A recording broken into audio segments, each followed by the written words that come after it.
Dragi naši pratioci, pred nama je još jedna tragična i misteriozna priča koja potresa region. Devojka Tijana iz Novog Sada, stara samo 19 godina, poginula je u Budvi tokom parasailinga, a okolnosti koje prate ovu tragediju i dalje bude sumnje i mnoštvo pitanja. Naime, kobnog dana Tijana je bila na plaži sa rođakom i njenom 6-mesečnom bebom.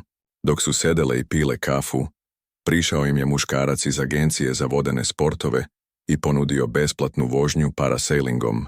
Tijana je, prema rečima rođake, želela da uživa u vožnji, ali je izričito naglasila da ne želi da učestvuje u bilo kakvoj reklami, niti da se snimci njenog leta objavljuju.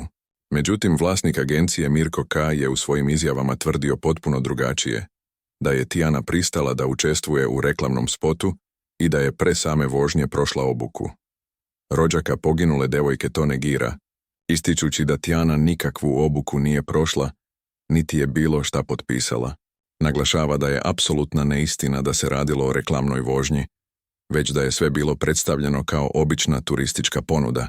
Tragedija se desila brzo nakon poletanja, a snimak samog događaja sada se nalazi u rukama policije.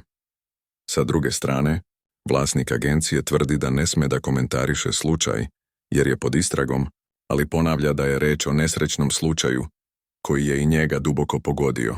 Njegove i izjave rođake potpuno se razilaze, pa javnost s pravom postavlja pitanje: šta se zaista dogodilo tog kobnog dana u Budvi? Da li je nesreća mogla biti sprečena i ko je odgovoran za propuste koji su odveli u smrt jednu mladu devojku? Poštovani gledaoci, tragedija Tijane R. ne sme da ostane nerasvetljena. Ovo je priča koja upozorava na ozbiljne propuste i razlike u verzijama ključnih aktera. Važno je da se istraga sprovede do kraja i da porodica dobije istinu koju zaslužuje. Šta vi mislite?